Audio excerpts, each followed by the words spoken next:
ఇప్పుడు చాలామంది ఈ మధ్య కాలంలో కొన్ని వాళ్ళ కామ్యాల ప్రకారంగా నోములు, వ్రతాలలో భాగంగా సప్త శనివార వ్రతం అని చెప్పి చేస్తూ ఉన్నారు. నిజంగా ఇది స్వామివారి విశేషంగా ఉందా ఈ వ్రతం అనేది? అంటే ఇది భక్తుల విశ్వాసంతోటి ఆచరించడమే. హ్మ్. సత్యనారాయణ స్వామి వ్రతము అనేది ఆ విధంగా వెంకటేశ్వర స్వామికి ప్రత్యేకంగా వ్రతం అనేది ఇటీవల కాలంలో కొంతమంది దాన్ని ఆచరించడము, దానివల్ల సత్ఫలితాలు స్వామివారి అనుగ్రహం కలగడము, ఏ రూపంలో అయినా స్వామివారిని శరణాగతి పొందడమే ప్రధానంగా మనకి ఆగమ శాస్త్రంలో చెప్పింది. ఆ శరణాగతి రకరకాల రూపాల్లో స్వామివారిని సేవించుకుంటూ ఉంటారు. ఇట్లాగైతే ఈ వ్రతాన్ని ఒకటి ఏర్పాటు చేసిన దానివల్ల నియమనిష్టలతోటి మామూలు రోజుల కంటే ఇంకా భక్తి శ్రద్ధలతోటి ఆ యొక్క దీక్ష తీసుకొని వాళ్ళు సప్త శనివారాలను కొంతమంది మండలం రోజు స్వామివారిని ఆరాధించుకుంటూ గోవిందమాలని వేసుకునే ఇది కూడా ఇటీవల ప్రారంభమైంది. గోవిందమాల కూడా వేసుకుని వైకుంఠ ఏకాదశికి పూర్తయ్యే విధంగా కొంతమంది భక్తులు తమిళనాడు ఆ ప్రాంతాల్లో అంతా కూడా తిరుమల శనివారాలు అని చెప్పి ఈ శ్రవణ మాసంలో ఈ తిరుమల శనివారాల్లో స్వామివారు ఇక్కడ ఆవిర్భవించారు కాబట్టి ఆ మాసానికే ప్రత్యేకంగా తిరుమల శనివారాలు అని చెప్పి వాళ్ళు ఆ 4 శనివారాలు లక్షలాది మంది భక్తులు తమిళనాడు నుంచి నడుచుకొని వస్తారు. పసుపు బట్టలు ధరించి చెప్పులు లేకుండా 100 కిలోమీటర్ల నడక మార్గంలో వచ్చి స్వామివారిని దర్శించుకుంటారు. అట్లాగే గోవిందమాల వేసుకొని కొంతమంది ఆ రకంగా భక్తులు శ్రద్ధాభక్తులతో స్వామివారి శరణాగతి పొందుతారు. ఈ తిరుమల శనివారాలు అని చెప్పి ఇటీవల కాలంలో ఈ యొక్క విధానంలో కూడా స్వామివారి అనుగ్రహాన్ని పొందుతూ ఉన్నారు. తిరుమల శనివారాలు ఇటీవల వచ్చింది. అది మిగతా వ్రతాలు అన్ని విధంగానే ఈ వారం రోజులు ప్రతి శనివారము భక్తి శ్రద్ధలతో పిండి దీపాలు వెలిగించుకోవడము, గోవిందనామాలు అష్టోత్తర శతనామావళితో అర్చన చేసుకోవడము, ఇవన్నీ లేని వాళ్ళు కూడా ఆ గోవిందనామావళి ఉన్నది కదా శ్రీనివాస గోవింద అని ఆ గోవిందనామాలతోటి స్వామివారిని స్మరించుకోవడము, వాళ్ళు పుష్పంతో ఆరాధన చేసుకోవడము, తర్వాత పండు నైవేద్యంగా పెట్టడం, ఇంకా కొంత భక్తి శ్రద్ధలతో చేసేవాళ్ళు విశేషంగా అన్నప్రసాదాలు కూడా తయారు చేసి స్వామివారికి నైవేద్యంగా సమర్పించుకోవడం, భక్తి శ్రద్ధలతో చేసుకుంటే వారికి ఈ 7 శనివారాలు 40 రోజులు మండలం రోజులు స్వామివారి అనుగ్రహం పొంది వాళ్ళకి శుభాలు జరుగుతూ ఉంటాయి. ఏ రూపంలో అయినా స్వామివారిని శరణాగతి పొందడమే మనకి వీటన్నిటి పరమార్థం. కానీ ఏదైనా చేస్తున్నాము అని అంటే కొంచెం నియమనిష్టలతో భక్తి శ్రద్ధ నియమనిష్టలతో చేసుకుంటారు.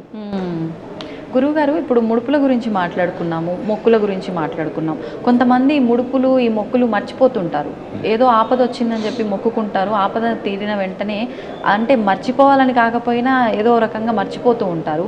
కొన్నిసార్లు స్వామి కలలో వచ్చి చెప్తాడు అని అంటుంటారు. కొన్నిసార్లు ఎవరి రూపంలో వచ్చి ఒక హింట్ ఇస్తుంటాడు అంటారు. అది ఎంతవరకు వాస్తవం అంటారు? వాస్తవంగానే జరుగుతుంది. చాలా మంది భక్తులకు అనుభవాలు అయ్యి ఉంటాయి. అవి వారు ముడుపు ఏదో చెల్లిస్తామనుకొని వాడు మొక్కుదలు చెల్లించుకోవడంలో ఆలస్యం అవడము, తర్వాత స్వామివారికి ఏదో ఒక రూపంలో వారికి ఈ ముడుపు చెల్లించలేదు కాబట్టి కొంచెం వారికి సమయం సరిగ్గా ఉండకపోవడము, కొన్ని ఉపద్రవాలు ఎదుర్కోవడము, స్వామివారికి ముడుపు మర్చిపోయాం కాబట్టి నిర్లక్ష్యం చేసినట్టే కదా, దానికి మళ్ళా ప్రతిగా వాళ్ళు కొంత వచ్చి స్వామివారి అనుగ్రహం చేత ఆ ముడుపు చెల్లించుకుంటే మళ్ళా సకల శుభాలు కలగడము అన్నీ జరుగుతూ ఉంటాయి. ఇప్పుడు అంటే నిలువు దోపిడీ అంటుంటారు. ఏదైనా మొక్కుకుంటే స్వామికి మనం మర్చిపోయి ఎప్పటికీ ఆ మొక్కు చెల్లించకపోతే స్వామివారే అలా కొన్నిసార్లు ఏదో రూపంలో దాన్ని తీసుకుంటాడు అంటుంటారు. లేదు కొన్నిసార్లు మనం నిలువు దోపిడీ ఇస్తాము అని చెప్పి ఎవరైనా వాళ్ళ కామ్యం ప్రకారంగా మొక్కుకుంటే, ఆపదలో మొక్కుకుంటే వాళ్ళ ఒంటి మీద ఉన్న ఆ సమయంలో ఉన్న ప్రతి ఒక్క ఆభరణము ఇవ్వాల్సిందేనా? అసలు నిలువు దోపిడీ విధానం ఏంటి గురుగారు? అంటే వాళ్ళు ప్రార్థన చేసి వాళ్ళ యొక్క కష్టం తీవ్రతను బట్టి వాళ్ళు మొక్కుకుంటారు. సాధారణంగా నిలువు దోపిడీ అనేది అందరూ చేసుకోరు. బాగా తీవ్రమైన ఇబ్బందులు ఉన్నప్పుడు ఇంకా స్వామివారే రక్షణ శరణాగతి, ఇంకా వేరే మార్గం లేదు, ఆయన కాపాడకపోతే ఈ పరిస్థితుల్లో నుంచి గట్టి ఎక్కలేమన్న భావన ఉన్నప్పుడు కొంతమంది నిలువు దోపిడీ అనే మొక్కుకుంటారు.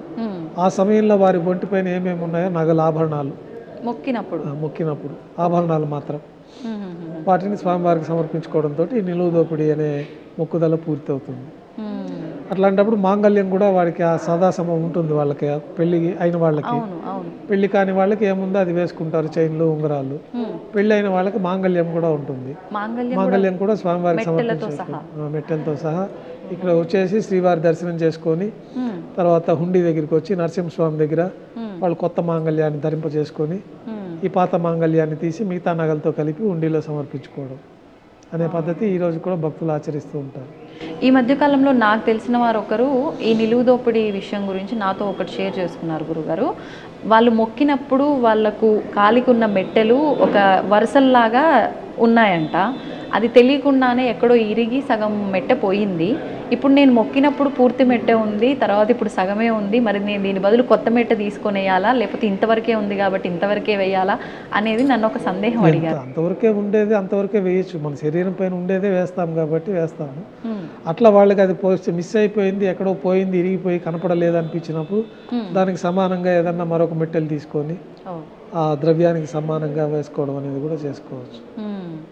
గురుగారు, భక్తులు ఎన్నెన్నో అనుభవాలని స్వామివారు స్వయాన మాకు ఏదో ఒక రూపంలో కనిపించారని, కలలో వినిపించారు అని చెప్తూ ఉంటారు. మరి అంటే భక్తులు భక్తితో ఉన్నందుకే అంత వాళ్ళపైన అనుగ్రహం చూపిస్తారు. మీరు నిత్యము స్వామివారి సన్నిధిలోనే ఉంటూ ఉంటారు, వారి సేవల్లోనే మునిగిపోతూ ఉంటారు. మరి మీకు స్వామివారితో ఏమైనా అనుభవాలు జరిగాయా ఇప్పటి వరకు? అంటే మాకు ఆయన సేవ లభించడమే చెప్పలేని దివ్యానుభూతి.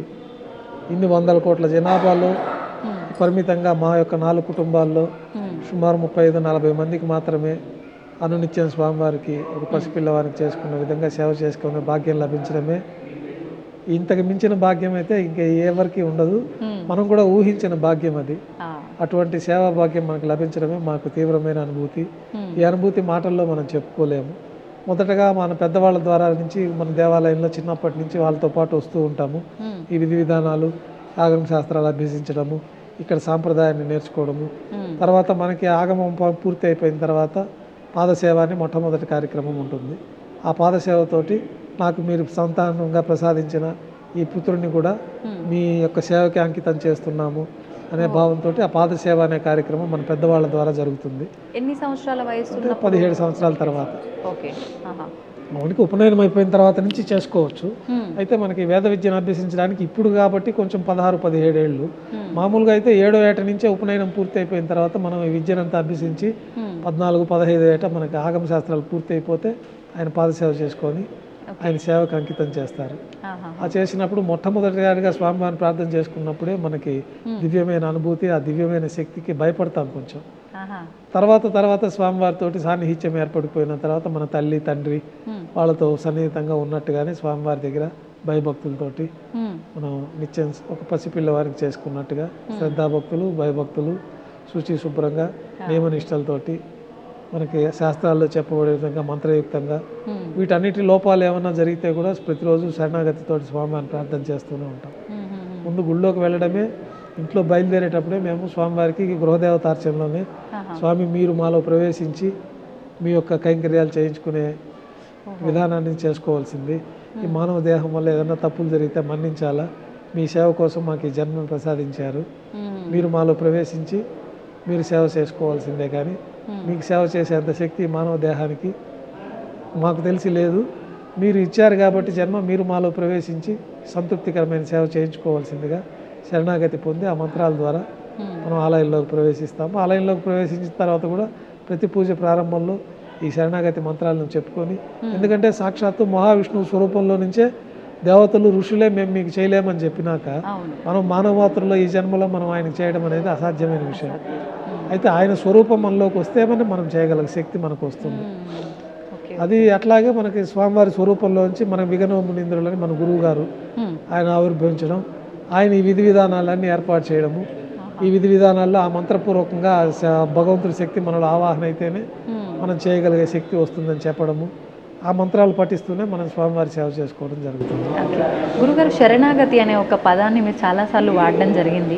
అసలు నిజమైన శరణాగతి అంటే ఏంటి? ఏ రకంగా చూపించాలి భగవంతుడి దగ్గర? అంటే అన్నీ వదిలేసి మన పనే దైవంగా భావించాలి, ఫలితాన్ని స్వామివారికి వదిలేయాలి. ఏది మంచి జరిగినా చెడు జరిగినా స్వామివారి నిర్ణయం ప్రకారమే జరుగుతుంది. అన్నిటికీ ఆ స్వామి జరిపిస్తూ ఉన్నారు. ఆయన పాదాలే శరణము, ఇంక వేరే దిక్కు లేదు. ఏమన్నా మీరే మమ్మల్ని ఏదన్నా ఈ జీవితాన్ని కడతేర్చి మోక్ష మార్గం, చివరికి కావాల్సింది ప్రతి ఒక్కరికి మోక్షము. ఈ దానికి సంబంధించి మానవ జీవితంలో కొన్ని బాధ్యతలు ఉంటాయి, కొన్ని ఆశలు ఉంటాయి, కొన్ని ఇవన్నీ నెరవేర్చాల్సిందిగా స్వామివారిని శరణాగతి పొందుతూ ఉంటారు. వారికి జాతకరీత్యా కానీ స్వామివారి అనుగ్రహం చేత కానీ ప్రత్యేకమైన సౌలభ్యాలు, ప్రత్యేకమైన వాళ్ళకి ధన సంపాదన మార్గాలు, ఇతర గృహ సంపాదన మార్గాలు, వివాహకరం చేయాల్సిన వారికి వివాహము, సంతానం కావాల్సిన వాళ్ళకి సంతానము, ఇవన్నీ స్వామివారిని శరణాగతి పొంది స్వామివారి యొక్క అనుగ్రహం పొంది ఇవన్నీ జరుగుతాయని బాగా నమ్మే వాళ్ళకి తప్పకుండా విశ్వాసంతో స్వామివారిని కొలిచి ప్రార్థన చేస్తే పరిపూర్ణంగా విశ్వాసం నెరవేరుతుంది. ఓకే గురుగారు, ఇప్పుడు మార్గశిర మాసంలో ఎక్కువగా స్వామి ఆరాధన విశేషంగా చేస్తూ ఉంటారు. ఎక్కువగా ఇబ్బందుల్లో ఉన్న వాళ్ళకి ఏ రకంగా అయితే అంటే క్షేత్ర దర్శనాలు ఇవన్నీ పక్కన పెడితే వాళ్ళు స్వయాన స్వామికి ఏ రకంగా ఆరాధన చేసుకుంటే బాగుంటుందంటారు? ఇంట్లో మన గృహదేవతార్చనలో చేసుకోవచ్చు. ప్రతిరోజు క్షేత్రాలకే వచ్చి ఆరాధన చేయాల్సిన నియమం ఎక్కడ మనకు ఆగమ శాస్త్రంలో కూడా చెప్పలేదు. గృహదేవతను మనం తదాశరణ కోడి మన ఈ స్వరూపాన్ని పెట్టుకొని వాళ్ళ కులదేవతలు ఉంటారు. కొంతమందికి శివుడు ఉంటారు, కొంతమందికి విష్ణు ఉంటారు, కొంతమందికి సుబ్రహ్మణ్య స్వామి అంటారు, కొంతమందికి కాళీ అంటారు, కొంతమంది గ్రామ దేవతలు ఉంటారు, కొంతమందికి కృష్ణుడే మూలంగా ప్రధానంగా చేసుకుంటూ ఉంటారు. వారి కులదేవతనికి వాళ్ళు శ్రద్ధాభక్తులతో చేసుకోవడం వల్లనే పరిపూర్ణమైన ఫలితాలు ఉంటాయి. క్షేత్ర దర్శనం వల్ల మరింతగా అదన ఫలితాలు ఉంటాయి. ఇప్పుడు ఎక్కువగా ఆలయంలో కాస్త క్యూ లైన్లో ఎక్కువసేపు ఉండాల్సి వచ్చినా ఏ రకంగా ఉన్నా కూడా ఆ క్షేత్రంలో ఎంటర్ అయిన దగ్గర నుంచి ఇంటికి వెళ్ళే వరకు గోవిందా గోవిందా అనే నామమే ఎక్కువగా వినిపిస్తూ ఉంటుంది ప్రతి ఒక్కరి నోట్ల. అంటే ఎందుకని ఈ గోవింద నామం ఎందుకు వచ్చింది గురుగారు అసలు? అంటే దీని వెనకాల ఏదో ఆంతర్యం ఉంది అని చెప్పి విన్నాను. ఈ గోవింద నామస్మరణ చేతనే సకల పాపాలు తొలగిపోతాయి అన్నది మనకి ఆ గోవింద అనే ఒక శబ్దానికి అర్థంగా ఉంటుంది మనకి సంస్కృతంలో. కాబట్టి గోవిందాన్ని ఎలుగెత్తి ఆ గోవిందుని స్మరిస్తే సకల పాపాలు తొలగిపోతాయి, స్వామివారి పరిపూర్ణ అనుగ్రహం ఉంటుంది. అందరికీ మంత్రాలు తెలియవు. ఈ శరణాగతి మంత్రాలు ఇతరత్ర అష్టోత్తర శతనామావళి సహస్రనామావళి అందరికీ చెప్పలేరు. కాబట్టి ఈ గోవిందనామ స్మరణ చేతనే యజ్ఞయాగాదులు చేసిన ఫలితం కలుగుతుందని మనకి పురాణాల్లో చెప్పబడి ఉంది. అందువల్లే నిత్యం భక్తులు ఆ గోవిందనామ స్మరణ చేతనే స్వామివారి అనుగ్రహాన్ని పొందుతూ ఉంటారు. మీకు ఈ తిరుమల క్షేత్రంలో కూడా మీరు ఈ దివ్యశక్తి, ఈ తిరుమల క్షేత్ర శక్తిని పరిశీలించాలంటే మనం తిరుమల క్షేత్రానికి వచ్చిన దగ్గర నుంచి ఎన్ని కష్టాలు వచ్చి రాత్రి నిద్ర లేకపోయినా ఆహారం లేకపోయినా మనకి ఎప్పుడు తాజాగానే ఉంటుంది, కానీ మనకు అలసట తెలియదు. ఈ తిరుమల క్షేత్రంలో వాళ్ళు 24 గంటలు క్యూ లైన్లో ఉండి వేల మైళ్ళ దూరం నుంచి నడిచి వచ్చి స్వామివారిని దర్శనం చేసుకున్నాక వాళ్ళకి మంచి శక్తిగా ఉంటుందే కానీ ఆ నీరసం కానీ ఆ యొక్క ఇతర దేహము క్షీణించిపోవడం కానీ జరగదు. ఆ దివ్యమైన శక్తి వల్ల వాళ్ళు ఎప్పుడు ఉత్సాహంగానే ఉంటారు. మీరు ఎంత కష్టపడినా స్వామివారి తిరుమల క్షేత్రంలో మీకు ఆ కష్టం తెలియదు.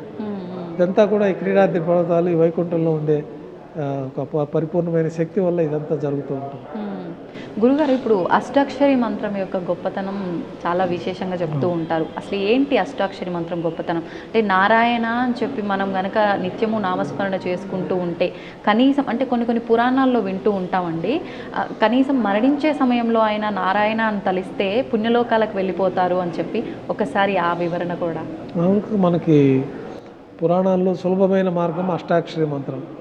దాన్ని ఔపాసన చేసుకొని ఒక గురువు ద్వారా ఆ మంత్ర స్వీకారం చేసుకొని నియమనిష్టలతోటి వాళ్ళు ఎంత వీలైతే అంత ఈ అష్టాక్షరి మంత్రాన్ని ఓం నమో నారాయణాయ అనేది అష్టాక్షరి మంత్రం. మనకి ప్రహ్లాదుడు కూడా ఈ అష్టాక్షరి మంత్రంతో స్వామివారి పరిపూర్ణ అనుగ్రహాన్ని పొందుతారు. ఆ అష్టాక్షరి మంత్రాన్ని జపిస్తూ ఉంటే వారికి సకల శుభాలు కలుగుతాయి. తర్వాత ఓం నమో భగవతే వాసుదేవాయ 12 అక్షరాలు ఉంటాయి.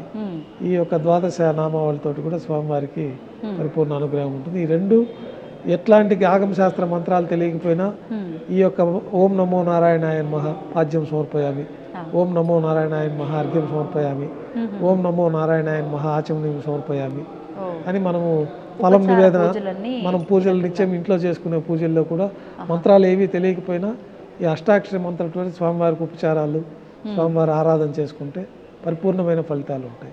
అందువల్లనే ఈ అష్టాక్షరి మంత్రానికి అంత విశేషమైన ప్రాధాన్యత ఉంది. ఇప్పుడు మీరు చెప్పిన అంటే అష్టాక్షరి మంత్రమైనా లేదంటే ఓం నమో భగవతే వాసుదేవాయ అని చెప్పి ఈ 2 మంత్రాలు ఏదైనా అంటే గురువు ఉపదేశం ఉంటేనే చెప్పుకోవాలంటారా గురుగారు? లేదంటే జనరల్గా గురువు ఉపదేశం తీసుకొని ఒక దగ్గర నుంచి తీసుకుంటే వాళ్ళకి దీక్షగా చేసుకోవడానికి అవకాశం ఉంటుంది. లేదా వారంతగా వారు కూడా తెలుసుకొని చేసుకోవడంలో కూడా పరిపూర్ణ ఫలితం ఉంటుంది. ఏదున్నా స్వామివారిని శరణాగతి పొందే మార్గాలలో ఈ యొక్క మంత్రాలు ఉపయోగపడతాయి మనకి. ఇప్పుడు ఈ మంత్రాలు ఆడవారు కూడా చేసుకోవచ్చు గురుగారు? భేదం ఏమీ లేదు, ఎవరైనా చేసుకోవచ్చు.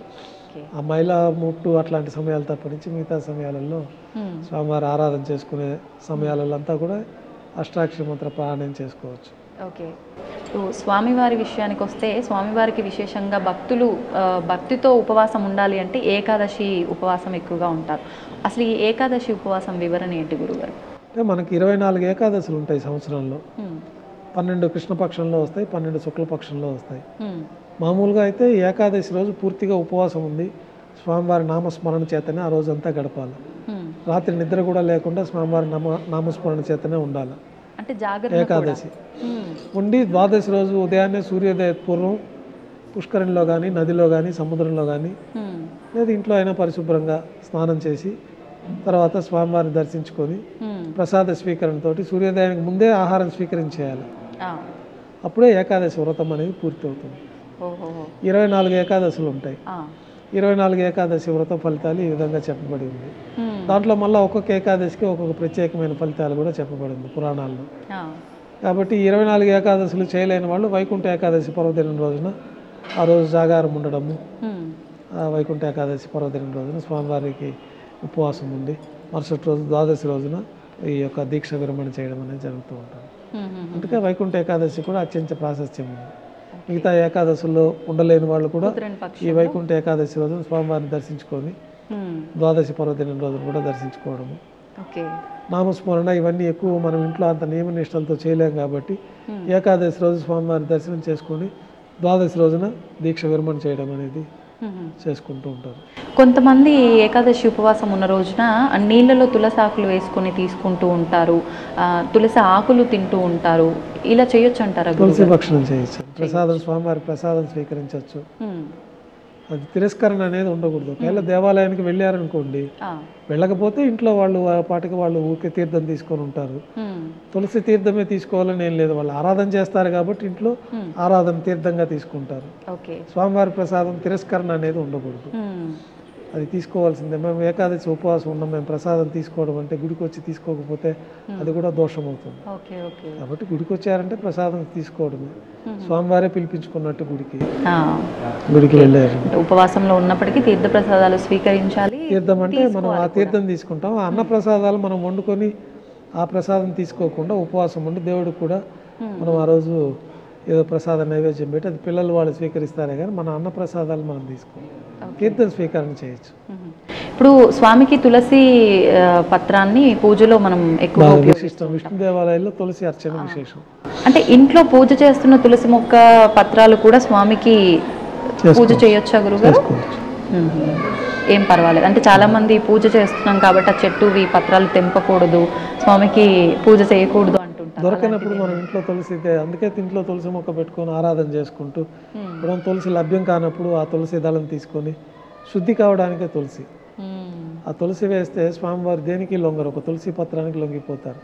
మనకి కృష్ణ అవతారంలో మనకు తులాభారంలో తెలుస్తుంది. బంగారు ఆభరణాలు ఎన్ని వేసినా స్వామివారు లొంగరు, ఒక తులసి దళం వేస్తే స్వామివారు ఆ బరువుకు లొంగిపోతారు. అంత ప్రాశస్త్యం విష్ణు దేవాలయాల్లో తులసికి ఉన్నది కాబట్టి మనం ప్రతి ఒక్క పదార్థాన్ని తులసి వేయంగానే ఆ తులసి శుద్ధితోటి శుద్ధి అయిపోతుంది, అత్యంత పవిత్రం అయిపోతుంది. మేము కూడా ప్రసాదాలు నైవేద్యం పెట్టేటప్పుడు మంత్రయుక్తంగా ఆ పదార్థాలపైన తులసితోటి ప్రోక్షణ చేసి తులసి పత్రాన్ని అందులో వేసి తర్వాతనే స్వామివారికి నైవేద్యంగా సమర్పిస్తాం. అంటే దీన్ని బట్టి ప్రతి ఒక్కరూ అర్థం చేసుకోవాల్సింది స్వామికి ఆడంబరాలు కాదు, భక్తి ప్రాధాన్యము అని. స్వామి ముక్తికి మార్గం భక్తే. గురుగారు, భగవంతుణ్ణి అంటే భక్తితో నమస్కరిస్తాము, ఓకే, అంటే మనసులో స్మరించుకునే వాళ్ళు కొంతమంది ఉంటారు, రకరకాలుగా నామరూపంలో ఏదో. అసలు ఫస్ట్ భగవంతుడి ముందు నమస్కరించేటప్పుడు రెండు చేతులు మనకు అంటే ఏ పొజిషన్లో ఉంటే కరెక్ట్ నమస్కారం కిందకు వస్తుంది? అంటే హృదయం పొజిషన్లో ఉన్నప్పుడు ఒక నమస్కారం ఉంటుంది, శరణాగతి పొందినప్పుడు చేతులు పైకెత్తి నువ్వే దిక్కు స్వామి అని ఆపదల ముక్కుడు అనాథరక్షక గోవింద అనే స్మరణ చేసి మొత్తం పైకి లేపేసి ఆ శరణాగతితోటి ఆ నమస్కారం చేసుకోవడం, హృదయపూర్వకంగా నమస్కారం చేసుకోవడం, హృదయాల నుంచి హృదయం దగ్గర ఉంటుంది. సంతోషం గురుగారు, నిజంగా ఎంత ఆనందంగా ఉందంటే అసలు మాటల్లో వివరించలేను, నా కళ్ళల్లో మీకు అర్థం అవుతుందని అనుకుంటున్నాను. అంటే స్వామివారి గురించిన విశేషాలు, స్వామివారి సేవలో ప్రధాన అర్చకులుగా ఉన్న మీ మాటల రూపంలో నేను స్వామివారి గురించి విషయాలన్నీ తెలుసుకున్నందుకు నిజంగా నా జన్మ ధన్యమైపోయిందని అనిపిస్తోంది. సంతోషం గురుగారు, ధన్యవాదాలు. చక్కగా వివరించారు విషయాలన్నీ కూడా. అంతా కూడా స్వామివారు ఈ విధంగా భక్తులందరికీ మీ ద్వారా చెప్పించాలంటే నేను ఆయన ఆజ్ఞ లేనిదే మనం ఏమీ చెప్పే అవకాశం ఉండదు, మనం ఇట్లా కలిసే అవకాశం కూడా ఉండదు.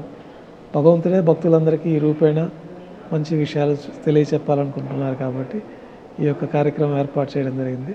భక్తులందరూ కూడా స్వామివారిని సదా ప్రార్థిస్తూ స్వామివారి పరిపూర్ణ అనుగ్రహం చేత సకల శుభాలు పొంది శ్రీవారి ఆశీస్సులు ఎల్లవేళ భక్తులందరిపైన ఉండాలని చెప్పి సదా మేము కూడా శ్రీవారి ఆలయంలో ప్రార్థనలు పూజలు చేస్తూ ఉంటాము.